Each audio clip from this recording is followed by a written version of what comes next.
நலனையும் நம்முடைய அரசாங்கம் மீது அக்கறை கொண்டு இருக்கின்றது. அப்போ நம்மால் தேர்தலை சந்திக்க முடியுமா? நீங்க ஏதாவது குறை இருக்குமா? தேர்தலை சந்திக்கும் போது எப்படி எல்லாம் நம்ம பேசலாம், எப்படிலாம் சொல்லலாம்? அப்படி பார்த்தீங்கன்னா என்ன போனாலும் அறிவிப்பை திட்டங்களை இந்த அரசு செய்து கொண்டிருக்கிறது.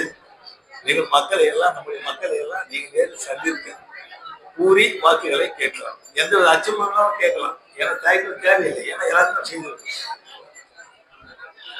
அது நம்முடைய மத்திய அரசுடைய உதவி நமக்கு கிடைப்பதன் வாயிலாக திட்டங்களை எளிதாக நிறைவேற்ற முடிகிறது. அதனால் இந்த அரசு நம்முடைய அகில இந்திய அண்ணா காங்கிரஸ் பேரியக்கம் தேசிய ஜனநாயக கூட்டணி அரசுடைய மாநில பெற்றோர் கூட்டணி வைத்து அரசு நடத்தக்கூடிய தேசிய ஜனநாயக அரசு இந்த அரசு மூலமாக எல்லா திட்டங்களும் அரசு செய்து கொண்டு வருகிறது. நம்முடைய அகில இந்திய அண்ணா காங்கிரஸ் பேரியக்கம் என்ன எண்ணத்தில் தொடங்கப்பட்டதோ, என்ன நோக்கத்தில் ஆரம்பிக்கப்பட்டதோ அதையெல்லாம் வலியுறுத்தி வருகிறது.